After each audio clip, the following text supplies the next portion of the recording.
السلام علیکم ورحمۃ اللہ وبرکاتہ۔ الحمد للہ رب العالمین والصلاة والسلام علی اشرف الانبیاء والمرسلین نبینا محمد وعلی آلہ واصحابہ اجمعین، اما بعد۔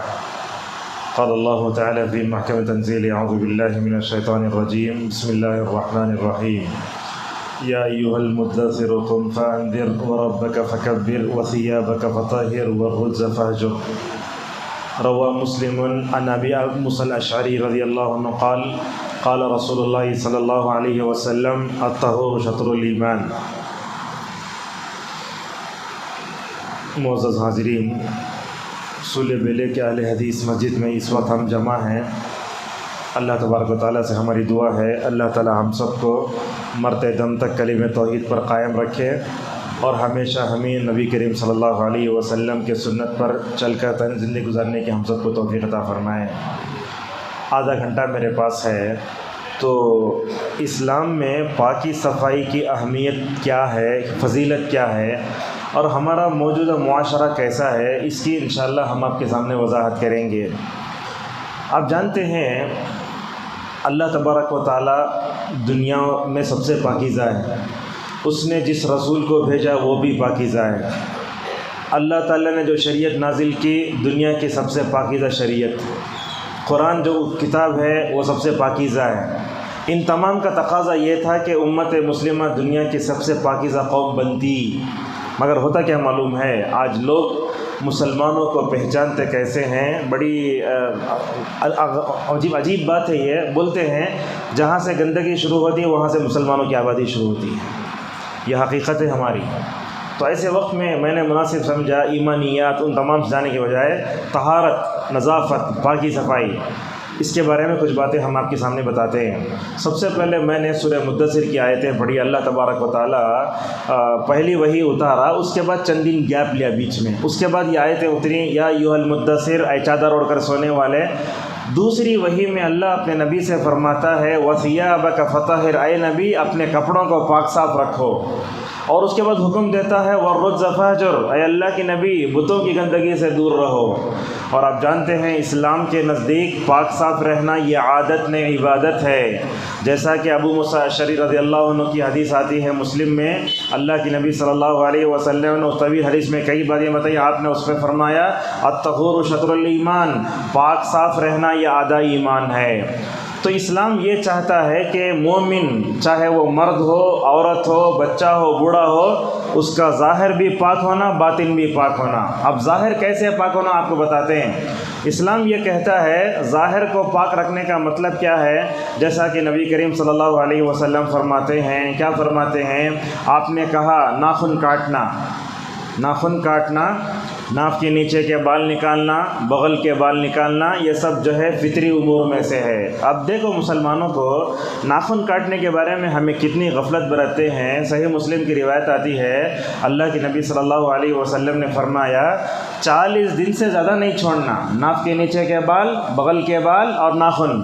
آج ہم دیکھتے ہیں لوگ ناخن کاٹتے ہی نہیں ہیں۔ وہ ٹیلر کیا کرتا ہے، یہ ناخن لمبا رکھ لیتا ہے، کیا بولا تو کپڑے میں لکیر ڈالنا۔ ایسے کئی لوگ ہوتے ہیں۔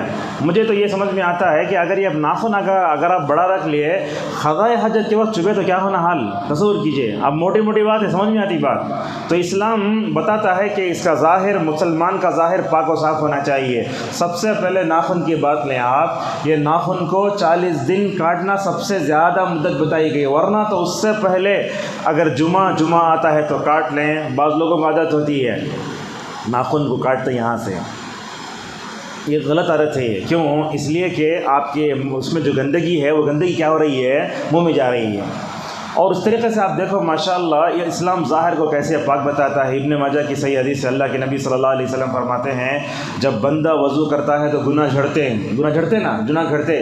آپ نے فرمایا یہاں تک کہ ناخن کے نیچے بھی اگر کوئی گندگی ہے تو وضو کرتے وقت نکل جاتی ہے۔ تو آپ ناخن کے بارے میں اس کو لائٹ نہ لیں، ناخن کاٹنا چاہیے، مردوں کو بھی، عورتوں کو بھی، بچوں کو بھی۔ حالت احرام میں مستثنیٰ کیا گیا، ورنہ دوسرے موقع پر ناخن کاٹنا چاہیے۔ اب عورتوں کو بھی ہم دیکھتے خصوصاً، آپ لوگ اپنا چکر لو، پیر کے ناخن لوگ کاٹتے نہیں ہیں، بڑے بڑے ہو جاتے ہیں۔ شو پہننے کا مسئلہ آتا یا چپل پہننے کا مسئلہ آتا، ٹھوکا لگی تو پورا ناخن نکل گیا۔ یہ ناخن رکھنا. اب یہ خواتین بھی ہیں، اب پتہ نہیں یہاں رہنے والی خواتین کیسا ہے، ان کا کلچر کیسا ہے، اسلامی کلچر کیسا ہے. بعض خواتین کو ہم دیکھتے ہیں کہ وہ نیل پالش لگا لیتے ہیں. نہیں لگانا چاہیے، اس لیے کہ وضو کا پانی اگر اسے نہیں لگا، ناخن کے برابر بھی اگر جگہ سوکھی رہی تو جہنم کیا اسے چھوئے گی. جیسا کہ رسول اکرم صلی اللہ علیہ وسلم نے بعض صحابہ کو دیکھا وضو کرے تو ان کے ایڑیاں سوکھی تھیں، آپ نے فرمایا اتنا حصہ جہنم میں جائے گا. لہٰذا آپ ناخن کے بارے میں مکمل طور پر یہ لیں، ناخن کو منہ سے نہ کاٹیں. اور ہمارے پاس ناخن کو کاٹ کو کہاں کہ کپڑے میں نہ تو کپڑے نئے اچھی جگہ ڈالنا کام ہی نہیں ہے. ناخن کاٹ کو کترے میں پھینک سکتے، کیا بھی حرج نہیں، لیکن منہ سے نہیں کاٹنا اسے. لہٰذا خواتین سے بھی گزارش ہے کہ نیل پالش نہ لگائیں اور اپنے بچوں کے ناخن کاٹیں، بڑے بڑے ناخن نہ رکھیں. یہ ہاتھ کے ناخن، پیر کے ناخن دونوں کی طرف توجہ دیں. اور اسی طریقے سے بالغ ہو جائیں تو کیا کرنا، ناف کے نیچے کے بال، بغل کے بال نکالنا چاہیے.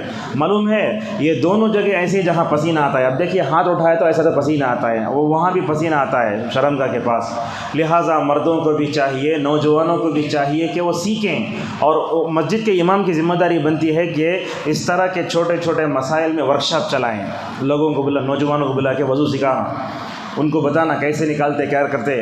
اب ہمارے یہ ہو گیا ناف کے نیچے کے بال، بغل کے بال، اور یہی حکم عورتوں کا بھی ہے. لیکن ہمارے معاشرے میں ہوتا کیا ہے، لڑکیوں کے بال شاید نہیں نکالے جاتے، شادی کے وقت نکالتے خالی ہو، وہ بہت غلط ہے. جیسے ہی بالغ ہوئی 40 دن سے پہلے اپنے ناف کے نیچے کے بال، بغل کے بال نکالنا اس کے لیے ضروری ہے. اگر وہ نہیں نکالتی تو رسول صلی اللہ علیہ وسلم کی خلاف ورزی کی سزا بھگتنا پڑے گی اسے. اللہ کے رسول کی خلاف ورزی کریں گے، دنیا آخرت دونوں تباہ و برباد ہو جاتی انسان کے لیے. اور یہ سب سیکھنا چاہیے. اور اسی طریقے سے مردوں کے لیے اور ایک بات اس میں ہے، مونچھ کاٹنا. آپ دیکھیے کتنے لوگوں کو مونچھ چھوڑ کر پھرتے رہتے. اللہ کے نبی صلی اللہ علیہ وسلم نے فرمایا، کیا کہا، دیکھو داڑھی بڑھاؤ، مونچھ کو پست کرو. ہم لوگ کیا کر رہے ہیں، داڑھی کو شاٹ کر کے مونچھیں لمبے چھوڑ لے رہے ہیں. اور ہمارے پاس پولیس والوں کو بڑے بڑے مونچھیاں رہتے ہیں. ہمیں کیا سمجھتے ہیں، مونچھیاں نہیں، وہ داڑھی ہو. داڑھی کا حصہ کاٹ کو مونچھے میں بلا لے کے بڑے بڑے مونچھاں ڈال لے کے وہ کرتے رہے ویرپن کی طرح. تو یہ بڑے مونچھ رکھنا ہے اچھا نہیں. اللہ کے نبی نے فرمایا، لیس منا من لم یاخذ من شاربہ، جو آدمی اپنی مونچھ نہیں کاٹتا وہ ہم مسلمانوں میں سے نہیں ہے. تو یہ مونچھ نہیں کاٹنا کافروں کی عادت ہے اور غیر مسلموں کی عادت ہے. لہذا جب بھی بڑی ہو جائے تو کاٹ لو. ہم نے اچھے پڑھے پڑھے لکھے لوگوں کو دیکھا، وہ بڑے بڑے ہو جاتے ہیں، بڑے بڑے عہدے پر پہنچ جاتے ہیں، بڑا عہدہ ہے، فل ہے، گرین پین ہے، لیکن مونچھ بڑی بڑی ہے. نہیں ہونا چاہیے. یہ مونچھ بڑی رکھنا یہ کافروں کی عادت ہے، غیر مسلموں کی عادت ہے. لہذا مونچھ بڑی ہو گئی تو کاٹو، سیکھو کاٹنا. اور اس کو کاٹنے کے لیے حجام کے پاس جانا کیا بھی ضروری نہیں ہے، بلکہ ہر والد کو اپنے بچے کو سکھانا چاہیے کہ داڑھی جو ہے کیسے بڑھائی جاتی ہے اور مونچھ کو کیسے کاٹا جاتا ہے. یہ ظاہری طور پر اسلام نے ماشاءاللہ انسان کو اچھے طریقے سے جو ہے پاکی صفائی کی اہمیت بتائی. اب یہاں وہ بات بھی آتی ہے، بال رکھنے کا مسئلہ. ہمارے اہل حدیث بھائیوں میں آپ دیکھتے لوگ کنگھیش نہیں کرتے. صبح سویرے نماز کو آتے نا، آپ دیکھیں کیسے رہتے ہیں. اب اہل حدیث کی پہچان بتانا بولے تو بعض لوگ تو یہ کہتے ہیں ایسے اٹے ہوئے بال، پرانی وہ ٹریک اور ٹی شرٹ، اگر وہ ایسی کیپ پہن لیا تو اس کا قبلہ بدل جاتا، پیچھے کر کے نماز پڑھنے لگا جاتا. یہ ہمارے مساجد میں یہ ٹوپی نہیں پہننے کی عادت بھی بہت بری ہے. اب پتہ نہیں اللہ تعالیٰ ہم لوگ کیا عقل دیا نہیں معلوم. بعض نوجوان تو بولتے ٹوپی پہننا حرام ہے. ارے حرام کسے بولتے، پہلے آپ کو معلوم ہی نہیں ہے تو کئی کو فتوے لگاتے آپ. ٹوپی پہننا اصل کیا ہے، میں پوچھتا ہوں آپ لوگوں سے، کسی کمپنی میں کام کرنے گئے، انہیں بولتا ٹائی بن لگاؤ، ٹائی بن لگ جاتے نا، وہاں پہ بولو ٹائی بن حرام ہے، وہاں نہیں بولتے یہاں بولتے. اب یہ ٹوپی پہننے کا مسئلہ کیا ہے، امت کے طبقے نے اس کو فرض قرار دے دیا. اگر وہ نہیں پہنا تو نمازی نہیں ہوتی، ایک مسئلہ. دوسری طرف ہم اہل حدیث توحید پرست بھائی ٹوپی ہی نہیں پہنتے. اب مسئلہ کیا ہے، دیکھ یاد رکھیے، ٹوپی پہننا فرض نہیں. غور سے سنیے میرے الفاظ کو، بعد میں جا کے بدنام نہیں کرنا. ٹوپی پہننا فرض نہیں، ٹوپی پہننا عبادت نہیں، ٹوپی پہننا عادت ہے. ٹوپی پہننا عادت ہے، ٹوپی پہننا زینت ہے. اللہ تعالیٰ فرماتا ہے، وہ کیا کرتے تھے کفار مکہ، ننگے طواف کرتے تھے کعبۃ اللہ کے اطراف. کیا بولتے ہیں، ہم جس کپڑوں میں گناہ کرتے ہیں وہ کپڑے میں جا کے عبادت نہیں کرنا بولتے ہیں. تو اللہ فرماتا، اے آدم کے بیٹو، نماز کے وقت گئے تو اپنے آپ کو مزین کر کے جاؤ. اللہ تعالیٰ کافروں کو بتاتا ہے کہ تم ننگے جا کے طواف کرتے ہو، گویا کعبۃ اللہ کی تم توہین کر رہے ہو.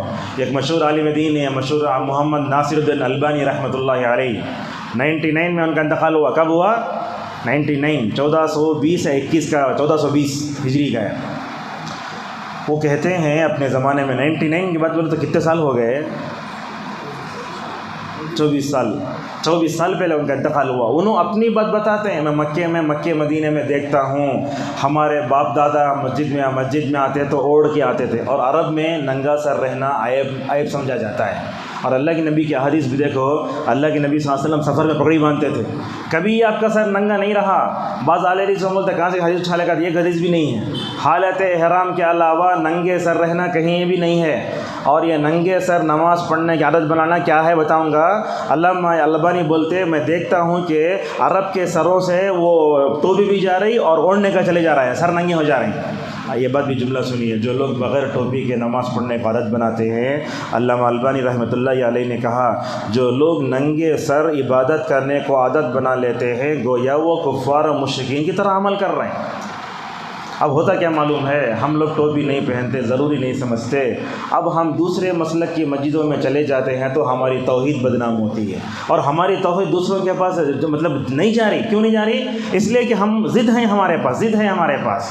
اگر آپ ٹوپی پہنے بغیر چلے گئے کسی مسجد کو، آپ کا عقیدہ توحید بھی نہیں جاتا، آپ کی نماز کا صحیح طریقہ بھی لوگ قبول نہیں کرتے. اب ماشاءاللہ دعوت کا کام کرنے والے سب ٹوپی پہن لے گئے. اب اللہ سے دعا کرو اللہ تعالیٰ ہر اہل حدیث کو یہ ٹوپی کو زینت سمجھ کر پہننے کی توفیق عطا فرمائے. آپ یہ لوگ عادت ڈالو اور دوسروں کی مسجد میں گئے تو ٹوپی کے بغیر مت جاؤ. آپ میں معلوم ہے تمل ناڈو کی بعض مساجد میں کئی جگہ لکھا ہوا ہے، ایسا لکھتا ہے باہر، کیا بولتے ہیں، ٹوپی کے بغیر آنے والا، سینے پر ہاتھ باندھنے والا، رفع دین کرنے والا، انگلی ہلانے والا، پاؤں چیرنے والا ہمارے مسجد میں نہیں آنا. یہ سب کیوں آئی؟ ہماری ہٹ دھرمی سے آئی. لہٰذا آپ جیسے کمپنی کو جاتے ہوئے جتنا بن سنور کے جاتے ہیں، مسجد کو آؤ تو بھی کبھی ٹوپی پہن کے آؤ.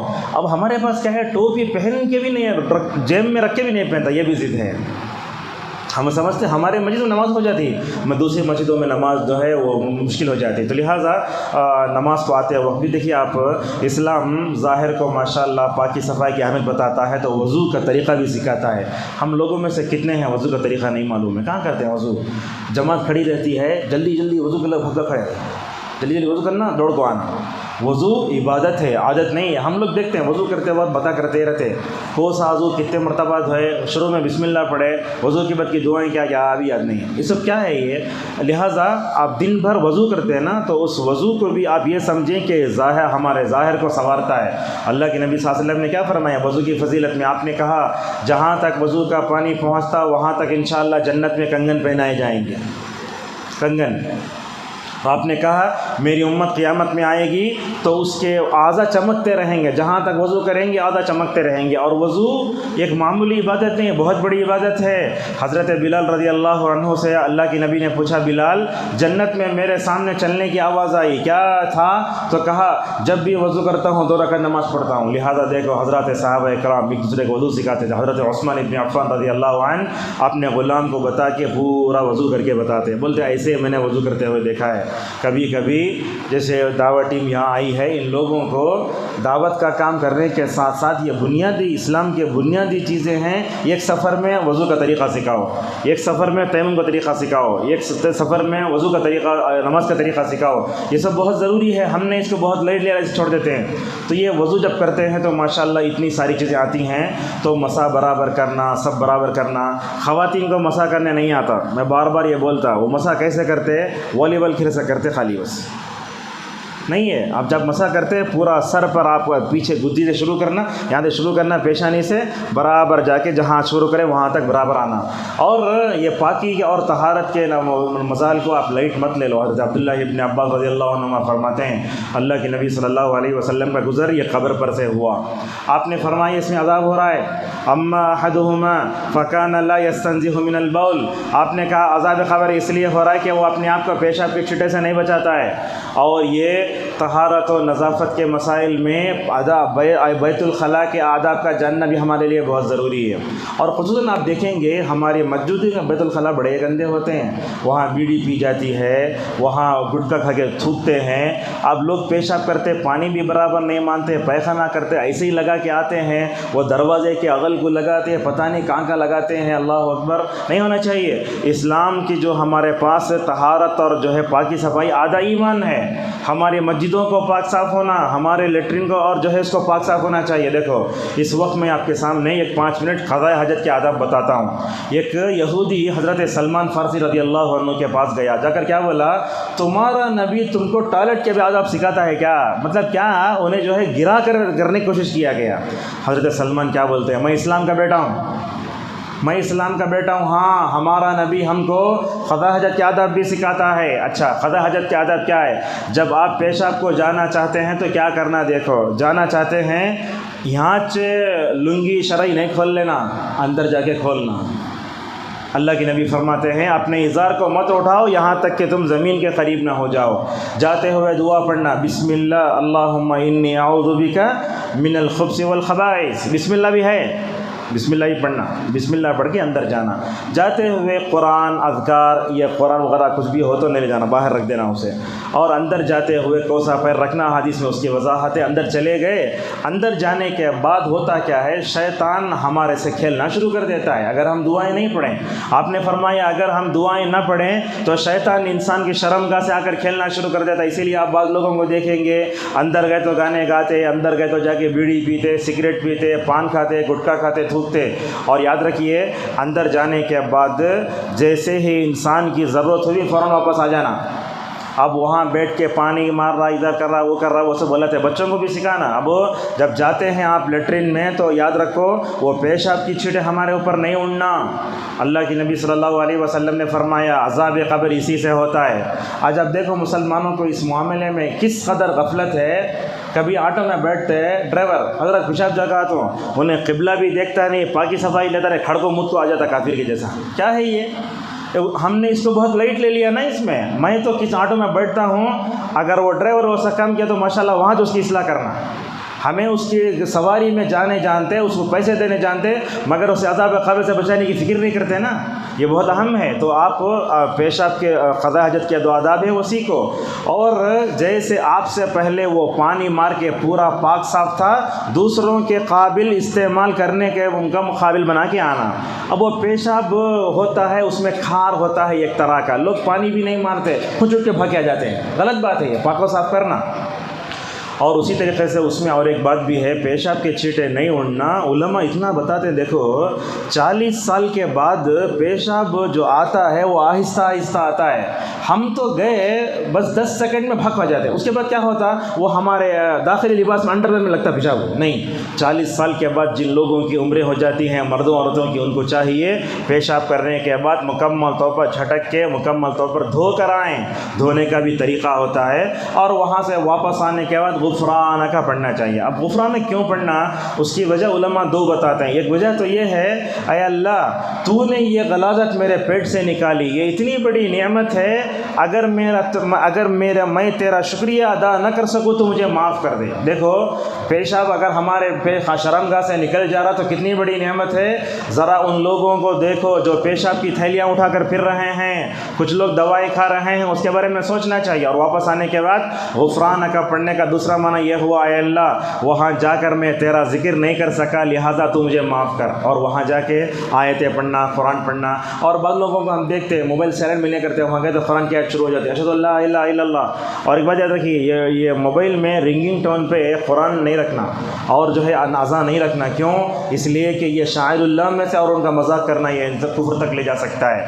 تو آپ گئے، باہر آ گئے وہاں، اور واپس آنے کے بعد اور ایک بات ہے، ہم دیکھتے ہیں ہوٹل وغیرہ میں وہ چائے بنانے والا، بریانی بنانے والا قضاء حاجت کو جاتا، آج ہونچا کو چائے بناتا۔ اللہ کے نبی صلی اللہ علیہ وسلم سے ثابت ہے، اللہ کے نبی جب بھی قضاء حاجت کو جاتے واپس آ کر مٹی سے ہاتھ دھوتے تھے۔ اس کو بھی ہم نے چھوڑ دیا ہے۔ آج کیا کرنا، ہم لیکوڈ سے دھو، لائف بائی صابن سے دھو، ڈیٹال سے دھو، اس کے بعد ہی پورا کام کرنا۔ کیوں؟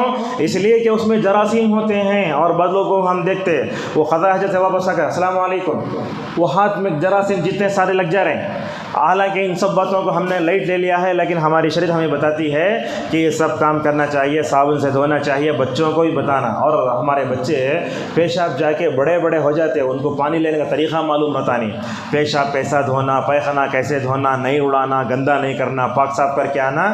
یہ قضاء حاجت کے آداب بہت ضروری ہیں۔ اور یہ بات یاد رکھو، یہ کھڑے ہو کر پیشاب کرنا جائز نہیں ہے، جائز نہیں ہے۔ اگر آدمی پریشان ہے، بیٹھنے نہیں ہو رہا ہے، جیسا اللہ کے نبی گھوڑے سے گر گئے تھے، اس وقت اللہ کے نبی کھڑے ہو کر پیشاب کیے، اور پیشاب کرے تو اڑنا نہیں ہمارے اوپر۔ وہ کتنے جگہ ہم دیکھتے ہیں بیچ میں بس کھڑا دلا ہے، پیشاب جانے جگہ نہیں ہے، کافی رنگ طرح پیشاب کر کے اڑ گئے۔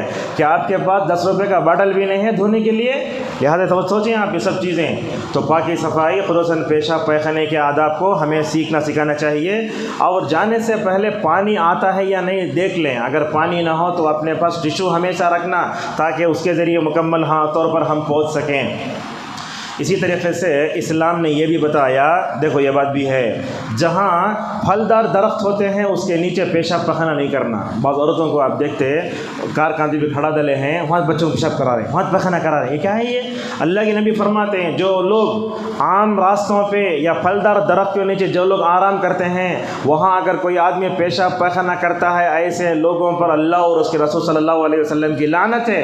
لوگ آ کے کیا کر رہے ہیں؟ وہاں لوگوں کو تکلیف ہو رہی ہے، اس لیے اللہ کے نبی صلی اللہ علیہ وسلم نے 2 جگہ پہ لعنت بیان فرمائی۔ تو خواتین کو بھی چاہیے کہ وہ اپنے بچوں کو خدا حاجت کے ادب سکھائیں، پیشاب کیسے کرنا، پیخانہ کیسے کرنا۔ اگر وہ پاکی لیے بغیر آ گئے تو حدیث سنا کہ اس کو ڈرانا، اس کو طریقہ سکھانا، بچوں کو بچیوں کو یہ تمام چیزیں جو ہے۔ کیا ہوتا ہے ہمارے بچے عیسائی مشنریوں میں پڑھتے ہیں تو کھڑے ہو کر پیشاب کرنے ان کی عادت بن جاتی ہے، نہیں ہونا چاہیے۔ بیٹھ کر پیشاب کرنا، کیسے کرنا، چھینٹیں نہیں اڑنا، اس طریقے سے ہمیں۔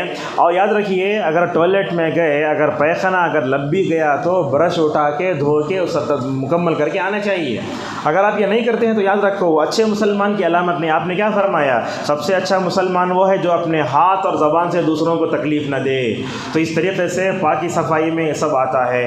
اور پاکی صفائی میں اس کے علاوہ اور ایک بات یہ بھی اس میں معلوم ہے کہ پاکی صفائی میں غسل کرنا بھی ہے۔ جیسے مسواک کی بات بتا آپ کو، ہمارے بعض اہل حدیثوں میں 25-30 سال پہلے بعض لوگوں کو میں نے یہ کہتے ہوئے سنا کہ برش کرنا بدعت ہے۔ پتہ نہیں کون بول رہا، سمجھ میں نہیں آتا۔ اور ہمارے کچھ نوجوان ہیں خالی مسواک کرتے رہتے۔ مسواک کرنا سنت تو ہے، لیکن برش کرنا بھی عادت میں سے ہے نا۔ لیکن برش کو اتنا لمبا پیسٹ لگا لینا، دانتوں سے جہاد کرنا، یہ بھی صحیح نہیں ہے۔ یہ بھی ہوتا ہے ہمارے معاشرے میں۔ اور مسواک ماشاءاللہ اتنی عظیم سنت ہے۔ 3 حدیثیں میں آپ کے سامنے پیش کرتا ہوں۔ دیکھیے اللہ کے نبی صلی اللہ علیہ وسلم نے فرمایا مسواک کرنے سے رب بھی راضی ہوتا ہے، منہ بھی پاک ہوتا ہے۔ سلیمان رحیلی میرے اساتذہ میں سے ہیں مدینے کے، وہ کہتے ہیں تم یہ معمولی لکڑی اللہ کو کیا راضی کرے گی مت سمجھو۔ معمولی لکڑی ہے نا، یہ ایسا کرے تو اللہ کیسے راضی ہوگا مت سمجھو۔ یہ اللہ کے رسول صلی اللہ علیہ وسلم کا بتایا ہوا طریقہ ہے۔ اچھا مسواک کب کرنا؟ ہم دیکھتے ہیں ایک طبقے میں ماشاءاللہ مسواک رہتا ہے، کرتے رہتے ہیں، لیکن ہم لوگوں میں مسواک کی عادت چھوٹ گئی، مردوں میں بھی عورتوں میں، بچوں کے اندر مسواک کی عادت ڈالو۔ آپ نے کیا فرمایا؟ دیکھو مسواک کرنا کب کرنا؟ 3-4 مقامات ہیں۔ سب سے پہلے مسواک ہے وضو کرتے وقت، دوسرا ہے نماز کو کھڑے ہونے سے پہلے بھی۔ حرم میں دیکھو آپ امام اتنی چھوٹی مسواک رکھتا نکالتا، آہستہ لگڑ کے جیب میں رکھ لے کے استو سب برابر کرو، اللہ اکبر۔ تو وضو کرتے وقت کرنا، نماز کو کھڑے ہوتے وقت بھی امام بھی کرنا، اس پہ عمل۔ اگر آپ ایسے عمل کر تو لوگوں کو سمجھ میں آتا۔ 2 ہو گیا۔ نمبر 3 قرآن کی تلاوت سے پہلے مسواک کرنا۔ بیہقی کی روایت ہے، آپ کہتے ہیں طیبوا افواہکم بالسواک فإنها طرق القرآن، اپنے زبانوں کو پاک کرو مسواک کے ذریعے، اس لیے کہ اس سے قرآن پڑھا جاتا ہے۔ میں آپ سے پوچھتا ہوں کسی بڑی جرمن یا نہیں تو برٹن یا نہیں تو امریکن کمپنی میں اگر آپ کو اگر انٹرویو دینا ہے تو کٹنگ کر لے کے اچھے کپڑے پہن لے کے وہ منہ میں کیا ڈال لے کے جاتے؟ ہاں منہ فرش۔ ہاں اب یہ کس کا دنیا کا حال؟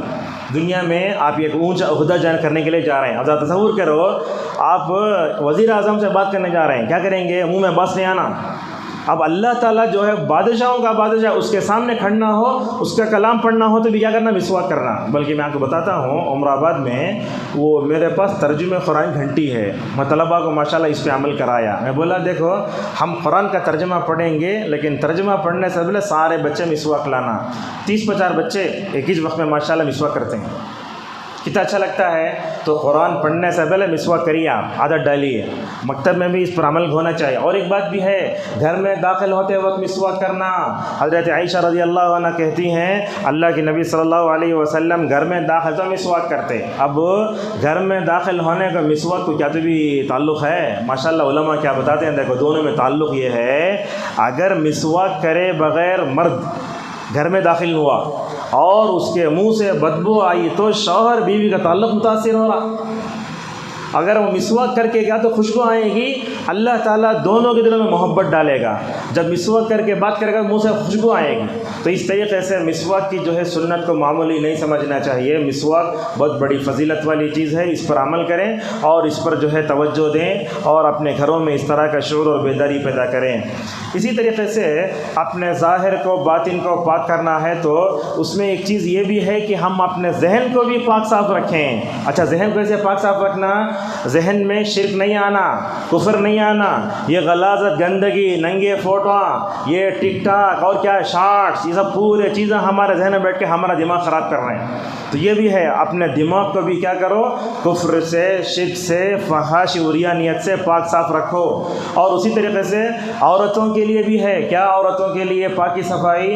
اب جیسے بال کا مسئلہ آتا ہے، مردوں کو بھی چاہیے کہ وہ کم از کم ہفتے میں ایک مرتبہ کنگھی کریں.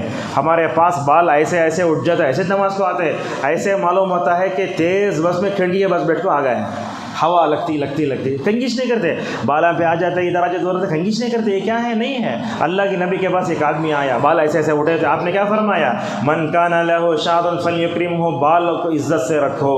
اچھا، بال کو عزت سے رکھنے کا مطلب یہ ہے کہ ہم وہ حجام کی دکان جا کے میل کنگھی سے بار بار کنگھی کرتے رہیں جیسے ہمارے نوجوان کرتے. اور کبھی کبھی ایسا ہوتا ہے کہ بال اتنے رکھ لیے ہیں، وہ بال پھراتے نمازاں چلے جا رہے ہیں. اب آپ کو ایک مثال دیتے ہیں. عمر ابن عبدالعزیز رحمہ اللہ بہت بڑے مطلب تابعی ہیں. ان کی تربیت میں 80 صحابہ نے حصہ لیا تھا. مدینے میں تھے. طاؤس جو ہے ان کے مربی تھے. ایک دن عمر نماز کو دیر سے آئے. ان کے مربی پوچھے نماز کو کیوں دیر سے آئے؟ بولے بالا پھرالے کو تھا میں.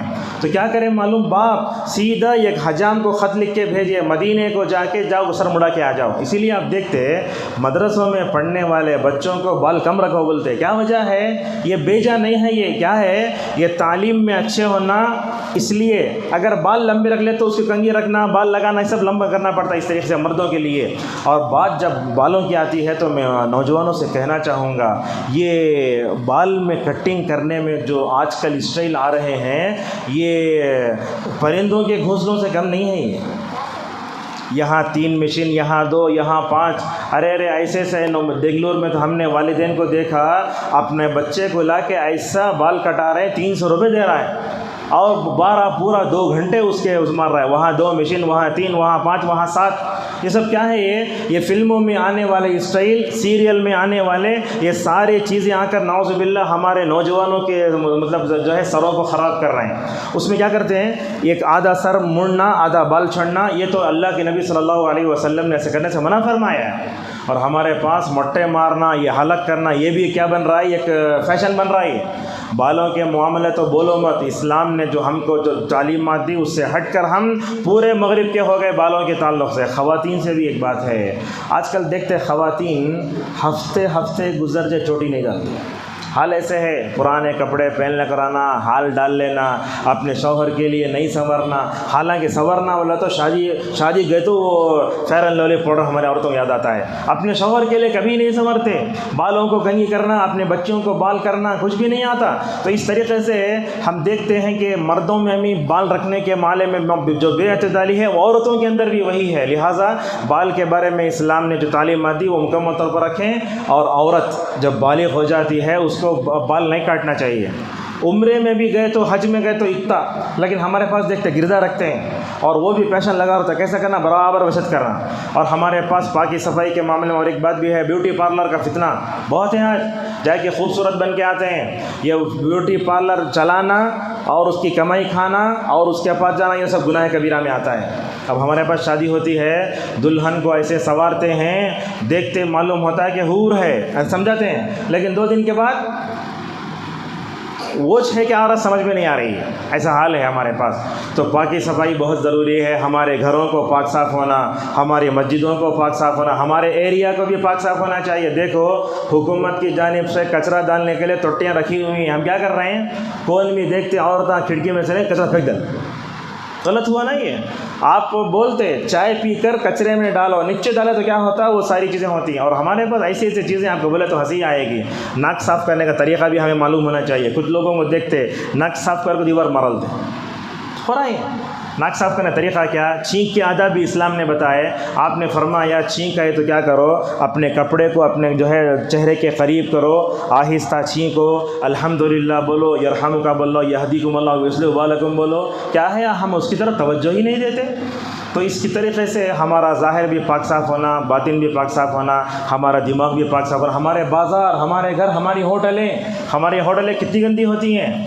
جہاں چائے پینے چلے گئے، الحمدللہ تمل ناڈو میں تو بھی وہ چائے کی جو خالی گلاس ہوتی ہے گرم پانی سے دھو کے دیتا. یہاں کیا بھی نہیں، وہ پانی پلاسٹک کی بکیٹ رہتی، ڈبایا، دھویا، ہنس دیا. یہ کیا ہو رہا ہے؟ ہمارے ہوٹل بھی گندے، ہمارے گھر بھی گندے.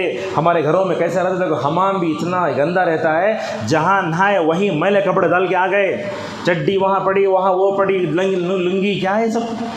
اچھی چیز نہیں ہے یہ پاکی صفائی. کہاں ہے؟ اب دیکھو غیر مسلموں کے ایریا کو چلے جاؤ، یہودیوں کے طریقے کو چلے جاؤ، پورے غیر مسلم عیسائی ان کے پاس پورا کلچر ان کے پاس چلا گیا، حالانکہ وہ ہمارے نبی پر اترا تھا، مگر ہم اس پہ عمل نہیں کر پا رہے ہیں. تو اس طریقے سے اس بارے میں امت میں بیداری لانے کی بڑی سخت ضرورت ہے. نوجوانوں کو بھی پاک صاف رہنا چاہیے. دیکھو پاکی صفائی کے بارے میں نوجوانوں کو کتنی بار کہا گیا. ہمارے پاس دیکھو ہمارے نوجوانوں کے منہ بھی گندے، صبح اٹھتے ہی نہ نماز، نہ تو مسواک، نہ تو دعا، پہلے گٹکا منہ میں ڈالتا ہے. اس کا منہ لیٹرین سے بھی بدتر. پہلے گٹکا منہ میں ہے، بات کرنے نہیں ہو رہا. دیکھو کھا کے پورے دانت آ گئے، پورا اندر پورا غارت ہو گیا. میں کیا اور عوام کے معیار پر اتر کر بولیں. حالات تو بڑے گندے ہیں، لیکن اسلام کیا کرتا ہے، حالات کو بتا کر اس کا علاج ہی بتاتا ہے. سب سے پہلے ماں باپ کو پاک و صاف ہونا چاہیے اپنے بچوں کے سامنے. کھاتے ہیں کیسے کھانا، 3 انگلیوں سے کھانا. بعض لوگ کھاتے ہیں وہ داڑھی میں مچر لگا ایسے چھوڑ دیے، یہاں سالن لگا چھوڑ دیے، دسترخوان کے بغیر کھا رہے ہیں، کھانے کے بعد وہ بھی نہیں پوچھتے، کچھ بھی نہیں کرتے. یہ سب ساری چیزیں ہیں. تو آپ جس مسلمان کو بھی دیکھیں مکمل طور پر اسے پاکی صفائی کی طرف مکمل طور پر ابھاریں. تو اسی پر اپنے درس کو ختم کرتے ہیں. بولنا یہ ہے، اسلام ظاہر کو بھی پاک صاف کرنے کا حکم دیتا ہے، باطن کو بھی پاک صاف کرنے کا حکم دیتا ہے. نبی کریم صلی اللہ علیہ وسلم نے ایک اچھا انسان، اچھا شہری، پاکیزہ انسان جو ہے بننے کا جیسے حکم دیا ویسے بن کر رہیں. ہماری مسجدیں پاک صاف رہیں. ایک بات بھی ہے، ہماری مسجدوں کو پاک صاف ہونا بولا تو تاخراتوں میں بریانی لا کے پورا ماحول خراب کر دیں. اور مسجدوں میں خوشبو بھی ہونا. کیسا؟ عرب وغیرہ میں دیکھتے ہیں آپ، وہ عود آتا اس میں کرنٹ میں لگا دیا تو آہستہ آہستہ خوشبو اٹھتے رہتی پوری محفل میں. ماشاء اللہ اب بینگلور مساجد میں شروع ہو گیا ہے وہ. تو ہر مساجد میں خوشبو کا اہتمام ہونا چاہیے، اور مردوں کو بھی چاہیے کہ وہ خوشبو کا اہتمام کریں. کہاں ہے خوشبو کا اہتمام؟ کچھ بھی نہیں ہے. خوشبو کا اہتمام کرنے سے کتنا فائدہ، سکون ملتا. نماز کے وقت عطر لگاؤ، باہر جا عطر لگاؤ، مگر عورت نہیں کر سکتی. اور گھر میں رہ کر پھول لگا سکتی اور خوشبو لگا سکتی، مگر باہر نہیں لگا سکتی. مگر مردوں کو تو کر سکتے نا. اسی لیے اللہ کے نبی نے فرمایا اگر تمہیں کوئی عطر دے تو واپس نہ کرو. تو عطر لگا کے اپنے ظاہر و باطن کو پاک رکھیں. جمعہ کا دن آئے تو نہانا ضروری ہے ہر مرد عورت پہ. ہم لوگ کیا کرتے ہیں، جمعرات کی شام میں نہا لیتے، جمعہ کو نہانا نہیں ہوتا. نہیں، نہانا. نبی کے زمانے میں ایسے ہوا، مسجد نبوی میں ایک مرتبہ وہ لیبر آئے، بدبو پھیل گئی. آپ نے فرمایا کیا بدبو یہ؟ تو اللہ کے نبی نے فرمایا جمعہ کے دن غسل کرنا ہر مسلمان عورت مرد پر فرض ہے. بچوں کو بھی نہلاؤ، عورتوں کو اس کی طرف مکمل طور پر توجہ دو. اپنے ہاتھ، اپنے زبان، اپنا دماغ ہر ایک پاک و صاف رکھو. جو حدیث میں نے پڑھی، ابو سعید رضی اللہ عنہ کہتے ہیں کہ پاکی صفائی رہنا آدھا ایمان ہے. جس کے اندر جتنا ایمان وہ اپنے ظاہر و باطن کو اتنا پاک صاف رکھے گا. جس کے اندر ایمان کم ہے وہ اس کا ظاہر باطن اتنا گندا رہے گا. یہ کافر ہے، غیر مسلم ہے، اس کا ظاہر تو کیا ہے، پاک ہے، لیکن باطن گندا ہے. کیا ہے؟ اس کے دل میں کفر شرک ہے. ہمارا الٹا ہے، ہمارے دل میں وہ ایمان ہے مگر ایمان اچھا نہیں ہے، اس میں کفر بھی ہے، شرک بھی ہے، دنیا کی محبت ہے، عشق بھی ہے، پتہ نہیں کیا کیا ہے. لہذا ظاہر و باطن کو مکمل طور پر ایک بناؤ. اللہ تبارک و تعالیٰ سے ہماری دعا ہے کہ اللہ تعالیٰ ہم سب کو اسلام نے پاکیزہ رہنے کے بارے میں جو بھی تعلیمات دی ہیں ان تعلیمات پر عمل کرنے کی ہم سب کو اللہ توفیق عطا فرمائے. آپ لوگوں سے گزارش ہے کہ یہاں جو بھی لوگ رہتے ہیں، یہاں جو علماء رہتے ہیں ان کی قدر کریں، ان کی ضرورتوں کو پورا کریں. وہ بھی تو انسان رہتے ہیں، اگر کبھی ان سے غلطی ہو جاتی ہے تو آپ اسے جو ہے بڑا نہ بنائیں. ایک بار کیا ہوتا ہے، علماء غلطی کا تو بڑا بناتے. اسے یاد رکھو، عالم کوئی فرشتہ نہیں ہوتا. عالم کیا ہوتا ہے، انسان ہوتا ہے. وہ کبھی اپنے نفس سے مقابلہ کرنے میں ہار بھی جاتا ہے، لہٰذا اس کو بڑا نہیں سمجھنا چاہیے. اللہ تبارک و تعالی ہم سب کو علماء کی قدر کرنے کی ہم سب کو